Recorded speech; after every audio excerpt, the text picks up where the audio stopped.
Welcome back to another video of SA T20, and this match will be played between Joburg Super Kings versus Pal Royals.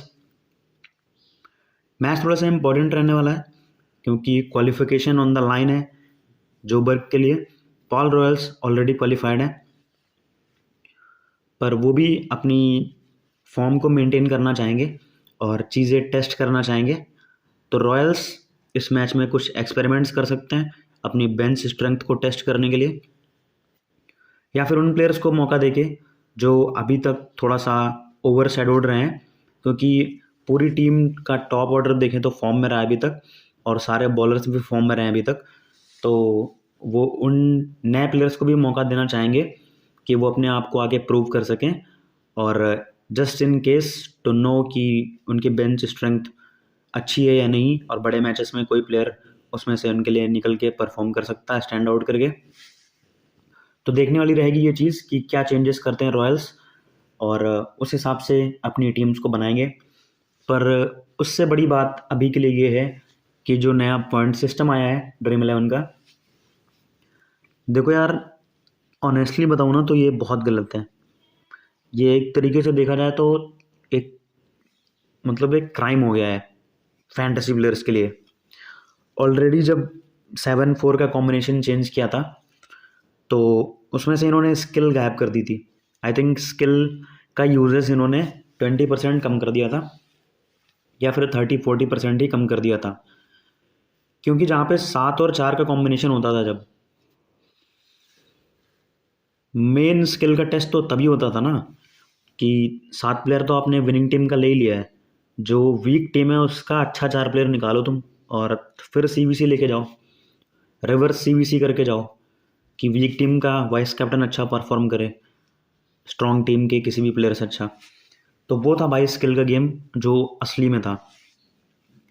10-1 का combination करके already इन्होंने skill निकाल दी game से, और बोलते हैं it's a game of skill, so it's not justiciable at the moment. और ये बहुत फ़र्क करने वाला है। आप सोच के देखो कि आपने फर्स्ट बॉलिंग करने वाले के 4 बॉलर ले रखे हैं, उसमें से 2 बॉलर्स ऐसे हैं जिन्होंने 3-3 विकेट्स लिए, और बाकी के 2 बॉलर में से एक ने 2 और एक ने 1 लिया है। अभी आप करंटली टॉप पे चल रहे हो, एंड जस्ट इमेजिन कि आपने उस चेजिंग टीम का कोई बैटिंग पोजीशन का 3rd या 4th नंबर का प्लेयर आपने नहीं लिया है। ओपनर में से आउट हो जाता है कोई एक जल्दी, और या फिर मानो अब 2 आउट हो जाते हैं, 4 नंबर का प्लेयर आता है, तो आपने सोचा कि इजी चेज होगा, उसको नहीं लिया। अब वो आके स्कोर कर देता है 50 रन, और उस 50 रन में उसने मार दिए 3 छक्के मार दिए, और बाकी के 5 चौके मार दिए। ठीक है, तो अब सोचो आपकी, चलो 4 चौके मान लो, क्योंकि लॉजिकली अगर देखा जाए तो 4 बाउंड्रीज और 6 सिक्सेस हो गए, 3 सिक्सेस हो गए। अब आप काउंट करके देखो, वो उन 2 बॉलर को ओवर शैडो कर देगा जो आपने अपनी टीम में ले रखे थे।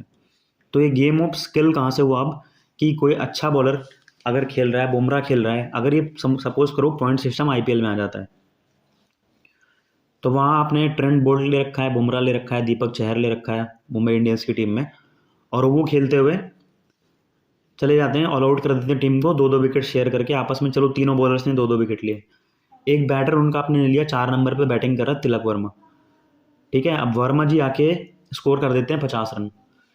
तो क्या ये जस्टिसेबल है कि आप जसप्रीत बुमराह के ऊपर तिलक वर्मा को लेंगे टीम में, या बॉलिंग फर्स्ट करते हुए स्विंगिंग सीमिंग कंडीशन में ट्रेंट बोल्ट को आप ड्रॉप करेंगे, या दीपक चहर को आप ड्रॉप करेंगे?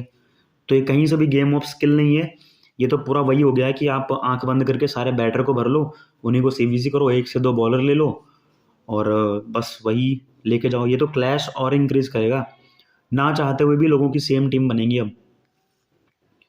तो ये बहुत बड़ा डिफरेंस क्रिएट करने वाला है, और कोई भी स्किल का यूजेस नहीं रहेगा। तो देखो, मैं जब तक के लिए ये पॉइंट सिस्टम है तब तक मेरा मैक्सिमम इन्वेस्टमेंट रहेगा अदर ऐप्स पे जो ये पॉइंट सिस्टम नहीं लगा रही हैं, और ये ट्राई करूँगा। वैसे तो आज मैंने सारा दिन ट्रायल बेसिस पे सारे मैचेस ड्रीम 11 पे ज्वाइन किए हैं, देखने के लिए कि कैसे अफेक्ट करता है ये टीम मेकिंग को, और कैसे कॉम्बिनेशन को इफेक्ट करता है टीम बनाने के लिए। तो मैंने बहुत सारे मैचेस खेले हैं बांग्लादेश प्रीमियर लीग का, ये सब। देखो अभी जो लाइव मैच चल रहा है मैं उसको बताऊं। आकिफ जावेद बॉलर है। अब सपोज करो कि आपने आकिफ जावेद ले रखा है, उसने 1 विकेट लिया था अभी रिसेंटली, जो मतलब लाइव मैच चल रहा है। बैटर है एक विलियम बसिस्टो, बैटिंग करने आया, उसने स्कोर करे 36 रन्स। पॉइंट पता उसके कितने हुए? 74 पॉइंट्स। आकिफ जावेद बॉलिंग अच्छी करी, विकेट एक ही मिला, पर कोई चांस नहीं है कि उस टीम के सामने आप स्टैंड आउट कर पाओ जिसमें वो बैटर ले रखा हो और आपने बॉलर ले रखा हो। तो टोटली बैटर्स का गेम है। अब देखो आज के मैच में ही सबसे बड़ी ये प्रॉब्लम फेस करने को मिलेगी। लास्ट का मैच देखेंगे आप वेंडरर्स स्टेडियम में, क्या हुआ था यहाँ पे, जो सनराइजर्स और जेएसके का मैच हुआ था, तो सारे विकेटें जा रही थी। मतलब आई थिंक 99 का टारगेट मिला था, और जो कि बहुत इजीली चेज हो गया था। मैच हुआ था तो सारे बॉलर्स, वो ये वही मैच है जिसमें लुथु सिपामला, हार्डस विल्जो ने 3-3 विकेट्स निकाले थे, आई थिंक 4 और 3 निकाले थे। तो ये वही वाला मैच है। तो अब देखो पेसर्स को पूरा तरीके से फ्रेंडली ग्राउंड है, देखेंगे 34 विकेट पेसर ने निकाले हैं और स्पिनर्स ने 14 विकेट्स निकाले हैं आउट ऑफ 48। 143 का एवरेज स्कोर है। और बाकी सब चीज़ देखो, हेड टू हेड वगैरह ये सब चीज़ें कुछ मैटर करेगा ही नहीं करेगा। मेन चीज़ है कि टीम कॉम्बिनेशन कैसे बैठता है। तो चलो बना के देखते हैं, और मैं आपको कुछ लाइव ऐसा बना के दिखाता हूँ टीम्स की किस तरीके से आप बना सकते हैं, क्या सोच के बना सकते हैं, क्या मतलब आपकी उसके पीछे थिंकिंग होनी चाहिए टीम के पीछे। और बाकी सब कुछ साइड में करते हैं, क्योंकि अब ये सब चीज़ें इंपॉर्टेंट ही नहीं है मैचअप वैचअप। क्योंकि आप अगर बैटर ड्रॉप करके चले जाते हो, वो स्कोर कर जाता है, तो बॉलर्स लेने का कोई मतलब ही नहीं निकलेगा। तो वही चीज़ है, करके देखते हैं। पर उससे पहले मैं टीम बना के दिखाऊं, एक यही वार्निंग देना चाहूँगा, अगर आप ड्रीम 11 पे खेल रहे हैं तो अगले कुछ दिनों तक अपना इन्वेस्टमेंट बहुत ही कम करिए, और चीज़ों को समझने की कोशिश करिए कि कैसे इसका इम्पैक्ट पड़ने वाला है टीम मेकिंग पर, और जो पॉइंट सिस्टम है उसमें धीरे धीरे ग्रूव होंगे, तब चीज़ों को सीखने को मिलेगा। उसके बाद आप नॉर्मल इन्वेस्टमेंट पे आ सकते हैं। बाकी वेरी लेस इन्वेस्टमेंट के साथ खेलेंगे अभी। चलिए देखते हैं टीम बना के अभी क्या कैसा रहता है। देखो यहाँ से आएंगे बैटिंग सेक्शन और ऑलराउंडर सेक्शन में आके सबसे पहले देखते हैं प्रेटोरियस डुप्लेसी। मैं रिस्क लेता था दोनों प्लेयर्स पे किसी को ड्रॉप करने का। 20-22 रन पे मैं मार्जिन मानता था कि अंडर 30 आउट हो जाएंगे तो ठीक है मैं ड्रॉप कर देता हूँ, इनकी जगह पे कोई बॉलर ले लूँगा। पर अभी क्या है, अब नहीं ड्रॉप कर सकते हैं। ये 20 रन भी स्कोर करेंगे तो उसमें से 3-4 बाउंड्रीज होंगी, तो फिर ये मतलब बहुत ही रिस्की रहता है इनको ड्रॉप करना।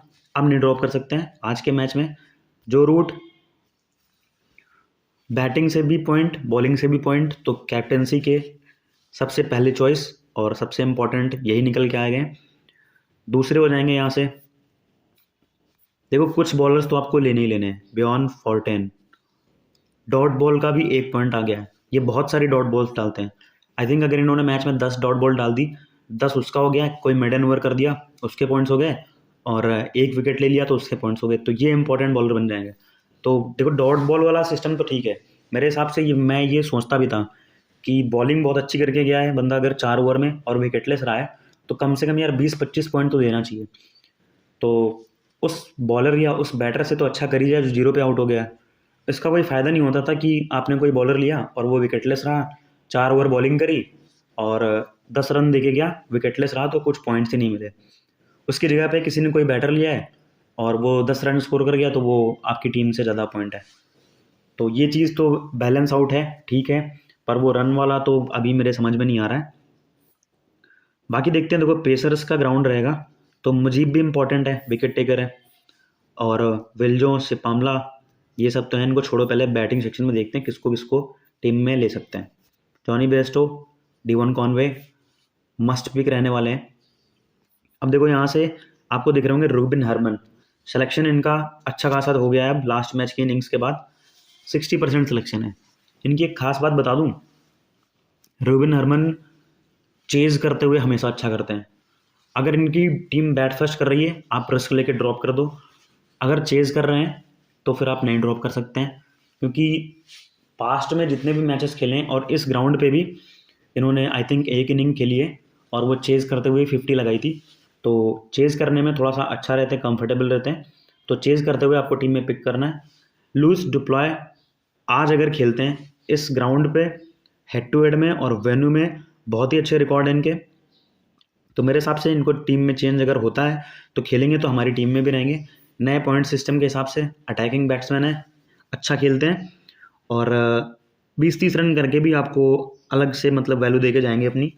तो अगर खेलेंगे तो हम ले लेंगे, अगर नहीं खेलते हैं तो कोई बात नहीं है, अभी के लिए ड्रॉप करते हैं।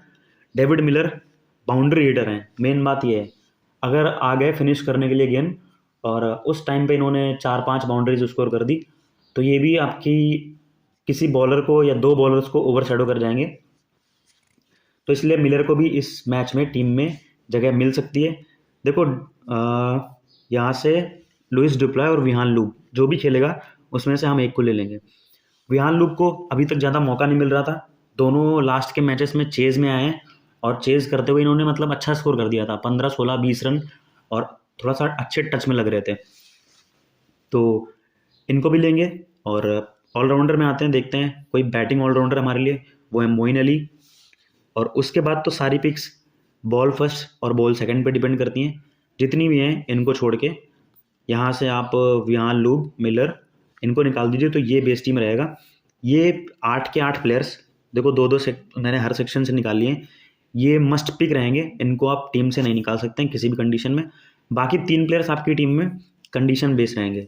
कंडीशन बेस का मतलब है अगर जेएसके पहले बॉल करती है तो विल्जो और शिपामला भी हो सकते हैं आपकी टीम में, या फिर मफाका खेलते हैं बॉल फर्स्ट इंपॉर्टेंट हो जाते हैं, ये भी रहने चाहिए आपकी टीम में। और बैटिंग से आप जाना चाहते हैं तो मैंने बताया मिलर बैट फर्स्ट करते हुए ज़्यादा इंपॉर्टेंट रहेंगे और यहाँ से रूबिन हरमन चेज़ करते हुए, तो रूबिन हरमन और मिलर में एक प्लेयर ले सकते हैं आप, अभी मैं मिलर को रख रहा हूँ टीम में। यहाँ से विहान लूप और लुइस डुप्लॉय में जो खेलता है वो इंपॉर्टेंट रहेगा किसी भी कंडीशन में, क्योंकि बैटिंग इनकी आई जाती है, डुप्लेसी या फिर कॉनवे इनमें से कोई ना कोई जल्दी आउट हो ही जाता है, तो बैटिंग इनकी 3-4 नंबर पे आई जाती है। तो अभी मैं सोच रहा हूँ कि विहान लूप खेल रहे हैं, चलो लुइस डुप्लॉय को लेते हैं, अगर नहीं खेलते हैं तो लास्ट में चेंज कर देंगे।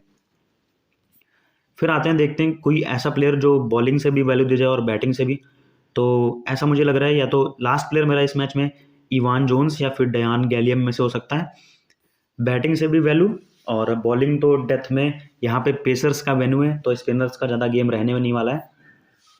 आप अगर चाहें तो यहाँ मुजीब फॉर्टेन में से किसी को ड्रॉप भी कर सकते हैं और वो चीज़ मैं लास्ट में देखूंगा। वैसे तो मैं अभी बहुत कंफ्यूज हूँ कि टीम क्रिएशन कैसा होगा, और अभी टाइम है मैच को स्टार्ट होने में ऑलमोस्ट 5.5 घंटे से ज़्यादा है, तो मैं इस चीज़ पे थिंक करता रहूँगा, सोचता रहूँगा। तो फाइनल अपडेट्स जो भी है मेरा वो मैं आपको अपने टेलीग्राम चैनल पे दे दूँगा, और टीम इन्वेस्टमेंट और सब कुछ कहाँ पे खेल रहा हूँ मैं, कैसे खेल रहा हूँ, टीम बनाना कैसे, वो सब कुछ वहीं पे मिल जाएगा, लिंक आपको डिस्क्रिप्शन में मिल जाएगा, तो वहाँ ज्वाइन हो जाना है। और बहुत ही इंपॉर्टेंट रहने वाले हैं अगले कुछ दिन, क्योंकि ये कम टाइम नहीं है, 14 दिन का ऑलमोस्ट टाइम है और 14 फरवरी तक ऐसा पॉइंट सिस्टम रहने वाला है। तो इम्पॉर्टेंट है इस फेज़ को सर्वाइव करके बाहर निकलना। ऐसा नहीं है कि आप अगर इसको समझ नहीं पा रहे हैं तो सारा पैसा आप इसी में हार जाइए, इन्वेस्ट करते रहिए, उस चीज़ को आपको ध्यान से मैनेज करके करना पड़ेगा। तो देखो अभी के लिए मैं फाइनल टीम अपनी नहीं दे रहा हूँ, मैंने अपने बेस प्लेयर्स सारे बता दिए हैं, और ये मेरे 8 बेस प्लेयर्स 9 जो हो गए हैं बेस प्लेयर्स, देख लीजिए आप, यही मेरी टीम में रहने वाले हैं ऑलमोस्ट। और इसमें से मैं सीवीसी के ऑप्शंस आपको बता दूं,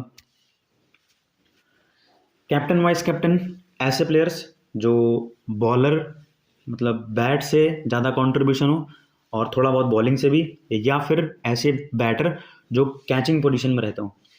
तो देखो सबसे पहला नाम यहाँ पे आएगा जो रूट का कैप्टनसी के चॉइस में, दूसरा नाम आएगा यहाँ पे जॉनी बेस्टो का, विकेट कीपिंग भी करने, और उसके बाद मैं नाम लूँगा लुहांद्रे प्रेटोरियस।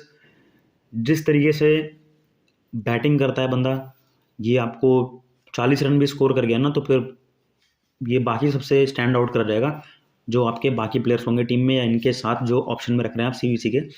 तो अभी के लिए मैं थोड़ा सा क्लियर हूँ जो रूट और जॉनी बेस्टो में सीवीसी के बीच में, और आई थिंक यही भी हो भी सकते हैं मेरे फाइनल सीवीसी, तो वो सब आपको बाद में मिल जाएगा। अभी के लिए मैं इतना ही बताना चाहता हूँ, जो चीज़ था मेरा पॉइंट सिस्टम के रिगार्डिंग ये था, बाकी कन्फ्यूजन सबको बहुत सारी है तो धीरे धीरे क्लियर हो जाएगी, और धीरे धीरे जिस उसमें सेटल हो जाएंगे सब, तब चीज़ें बाहर निकल के और अच्छे से आएंगी। तो ये सब चीज़ें धीरे से समझने में टाइम लगेगा, तो वेट करिएगा फाइनल अपडेट्स का टेलीग्राम चैनल पे। मिलते हैं मैच टाइम पे। Till then take